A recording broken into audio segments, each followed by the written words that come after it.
Hey moviegoers, Dimitri Panos here with another episode of the Cinescope, movies under a new lens.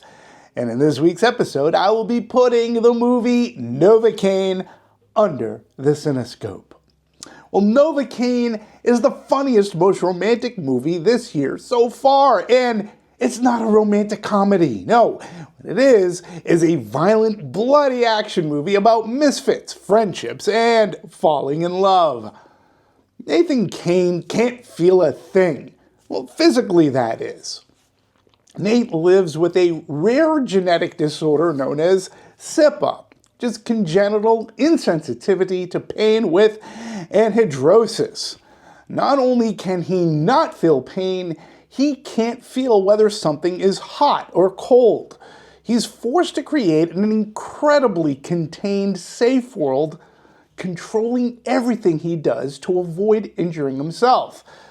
He can't even eat solid food out of possibility, biting off his tongue. And while physically he can't feel a thing, well, his heart can feel, making Nathan Cain an everyman of sorts.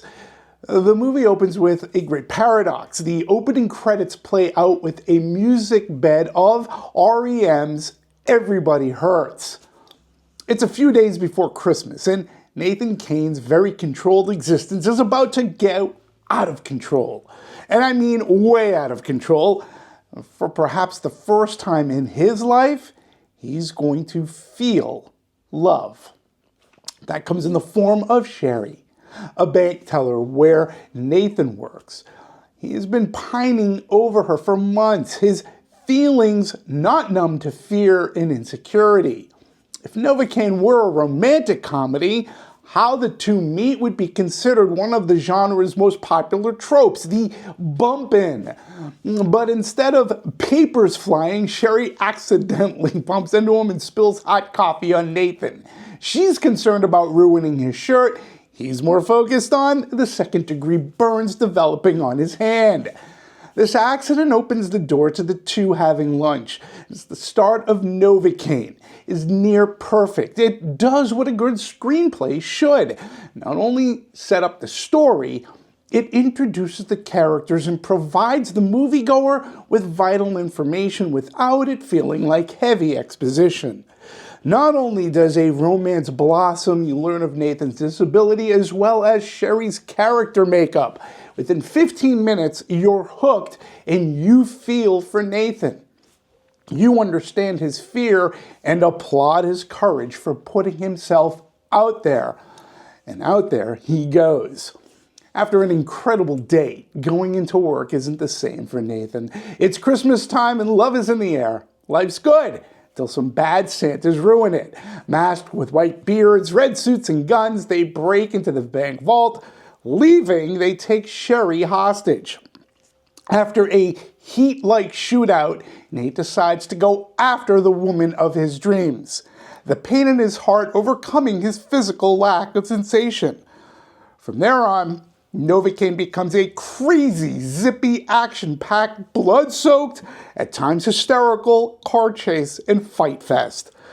And thanks to some snappy writing, charismatic, charming, yes, even with all the arterial spray, cuts, broken bones, and torture, performances, especially Jack Quaid, show charm.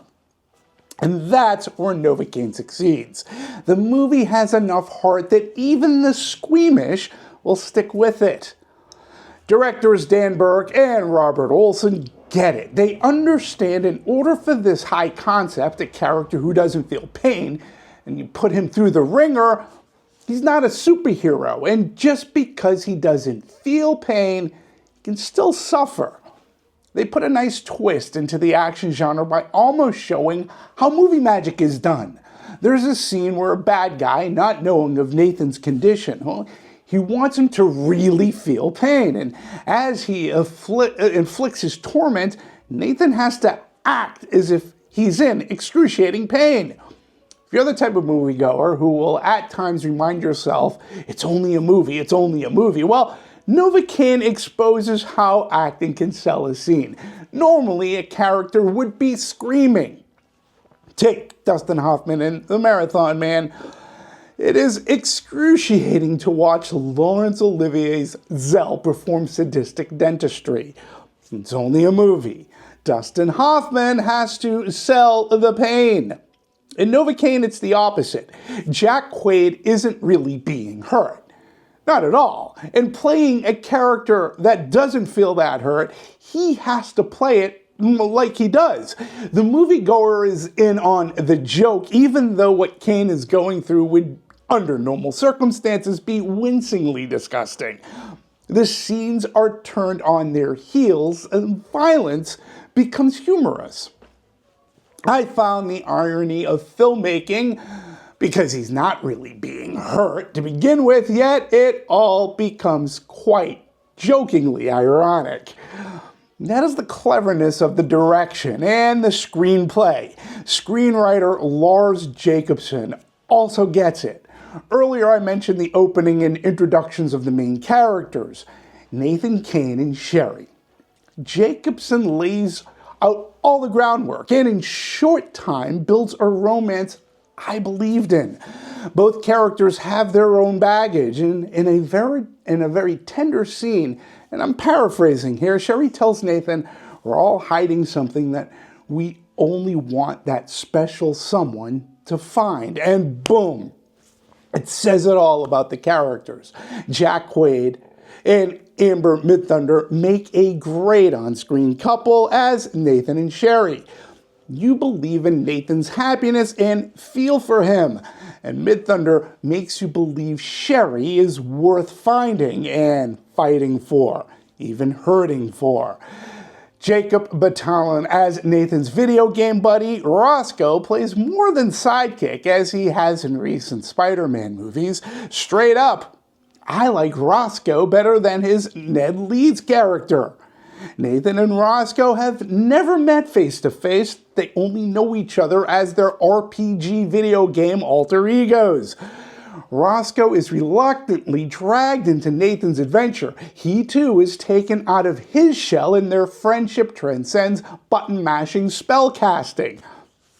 Jacob Batalon makes trepidation funny while at the same time proving Roscoe is equally in need of a good friend. And he's all in. Novocaine isn't perfect. There's some plotting that stretches credibility, and I'm not referring to scenes involving Nathan Kane's not being able to feel. It's just some character developments that within the narrative's time frame, they don't exactly make sense. But whatever the movie's minor faults, I found it all forgivable. Directing, writing, pacing, acting, make Novocaine a frenzied, ferocious, funny, feel-good movie of the season. I give Novocaine 4 fingers. It's very good. And go see it with a friend or take a date. You'll feel for Novocaine. Well, thank you for tuning in to this episode of the Cinescope. I'll have more movie reviews in the days and weeks ahead. I appreciate it. You won't go numb going to the movies and seeing this movie. I promise you that. And I look forward to more reviews and talking about movies. I will see you at the movies.